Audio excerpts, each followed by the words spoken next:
काय सांगाल, एकंदरीत प्रचंड मोठा साथ लोकांचा दिसतोय आणि निवडणूक आता जवळ येत चाललेली आहे. काय लोकांना आव्हान कराल, कशा प्रकारे तयारी आहे? आज शिंदे साहेबांचं वक्तव्य ऐकण्यासाठी अनेक लोक इथे जमलेले आहेत. आज शिवसेना भाजपा रिपाई महायुतीची जाहीर सभा या अबुध बँक नेहरूनगर येथे संपन्न होत आहे आणि या सभेत माननीय एकनाथ शिंदे साहेब मार्गदर्शन करणारे बाकी इतर रिपाईचे किंवा BJP आणि शिवसेनेचे मुख्य नेते सुद्धा या ठिकाणी भाषण करणार आहेत. आणि निश्चितपणानं या 169 प्रभाग तर आहेच, पण त्याचबरोबर कुर्ला आणि किंबहुना मुंबईमध्ये सुद्धा भगवा फडकवण्याच्या दृष्टिकोनातून आजची जाहीर सभा नक्कीच एक आपल्या सर्वांना मार्गदर्शक ठरेल असं वाटतं.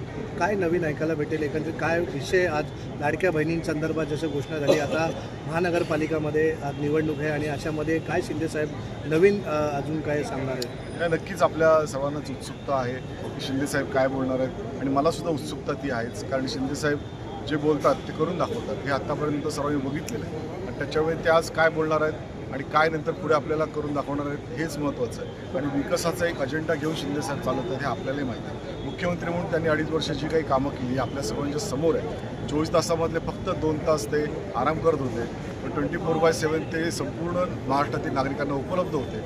विविध धडाकेबाज आणि धाडसी अशा योजना त्यांनी आत्तापर्यंतच्या कुठल्याच मुख्यमंत्र्यांनी पूर्ण करू शकले नाहीत. त्या योजना त्यांनी या ठिकाणी आणल्या, महाराष्ट्रासाठी आणल्या आणि त्याच्यामुळे निश्चितपणे फारच कमी थोडा राहिलेला आहे. आणि माननीय एकनाथ शिंदे साहेब हे संध्याकाळपासूनच मुंबईमध्ये विविध दौऱ्यावर आहेत, रोड शो करत आहेत, जाहीर सभा घेत आहेत. त्यामुळे त्यांना किती वेळ इथे येण्यासाठी लागतोय हे अद्याप कळत नाहीये, पण कदाचित ते जर आले तर लवकर येतील, नाहीतर ऑनलाईन पद्धतीने ते आपल्याशी या ठिकाणी संवाद साधणार आहे. आणि म्हणूनच आज या ठिकाणी आपल्याशी बोलताना मी एवढंच सांगेन की जी कामं केली आहे ती मला वाटतं बऱ्याचशा व्यक्तींनी या ठिकाणी सांगितलेलं आहे. मी याच्या आधी सांगितलेलं आहे की कुर्ला विधानसभेमध्ये आपण विविध माध्यमातून कशी कामं केलेली आहेत. कामं तर झाली आहेत, विकास कामं, पण त्यावर प्रश्नही सुटलेले आहेत. म्हणजे म्हाडाशी निगडीत असतील, कलेक्टरशी निगडीत असतील, SRA निगडीत असतील. पण आता माझं विजन एकच आहे, ते म्हणजे कुर्ला विभाग अजून सर्वांगीण आणि सुंदर असं विकसनशील करायचं आहे, सुरक्षित करायचं आहे.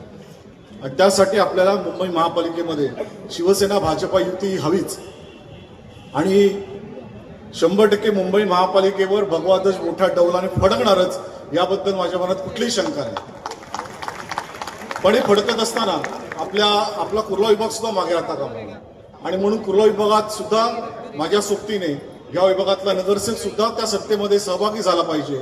आणि तरच मुंबईमधून मुंबई महापालिकेच्या विविध आपण बघितलं असेल तर मुंबई महापालिकेचं बजेट आणि एकंदरीत कामाची संपूर्णपणे रचना, आणि त्याच्यामुळे जर का नगरसेवक आपला हक्काचा असेल आणि नक्कीच चांगल्या प्रकारे काम करणारा असेल तर निश्चितपणे आपल्या विभागाचा विकास हा चांगल्या पद्धतीने अजून होऊ शकतो. आणि म्हणून माझं विजन जे आहे ते कुर्ला आपल्याला सर्वांगीण च्या पद्धतीने करायचं आहे. त्याबद्दल माझं संपूर्ण प्रपोजल आपले तयार आहेत. नेहरूनगर, कामगारनगर, शिवष्टीमधले जवळजवळ 22 रोड आपण घेतलेले आहेत. त्यामध्ये टेंडरिंगचं काम सुरू आहे आणि 1.5 महिन्यामध्ये हे सर्व रोड CC रोड होणार आहेत, सिमेंट कॉन्क्रीटचे रोड होणार आहेत. त्याच पद्धतीने आपण कुर्ला ईस्ट पूर्व परिसरामध्ये सॅटिस प्रकल्प, जे ठाण्याच्या धर्तीवरती आपण बघितलं असेल की खाली ग्राउंड फ्लोअरला रिक्षा, टॅक्सी वगैरे असते आणि वरती पहिल्या मजल्यावरती BST डेपो असतो आणि त्याच्यावरती महापालिकेची विविध आस्थापना त्या ठिकाणी असतील. तर अशा प्रकारे सॅटिस प्रकल्प सुद्धा मंजूर झालेला आहे आणि अवघ्या काही महिन्यातच त्याचं भूमिपूजन या ठिकाणी होणार आहे. आपण बघितलं असेल की कुर्ला स्टेशन ते कुर्ला सिग्नलपर्यंत आपल्या रस्ता रुंदीकरणाचा प्रस्ताव आहे. अनेक नागरिकांची ती मागणी आहे. आणि आपण बघितलं असेल कुर्ला स्टेशनला पूर्वेला हे काम सुद्धा आपण सुरू झालेलं आहे आणि त्याचं खोदकामाचं रस्त्याचं काम सुद्धा त्या ठिकाणी सुरू झालेलं आहे. आणि त्या ठिकाणी संपूर्णपणे हा रस्ता सुद्धा मोठा रुंदीकरण करून रस्त्याची जी आपली ट्रॅफिकची समस्या आहे ती सुद्धा पूर्ण दूर करण्याचा आमचा प्रामाणिकपणे प्रयत्न आहे. OCचे अनेक जे विषय आहेत त्या संदर्भात सुद्धा अभययोजना आता या हिवाळी अधिवेशनामध्ये मंजूर झाली. 1 वर्षाला त्याला मुदतवाढ मिळाली. काही ज्या रखडलेल्या OC होत्या त्या सुद्धा पूर्णत्वास आणण्याचं काम आपण करतो आहोत. पुढे आपल्याला अजून काम त्या ठिकाणी करायचं.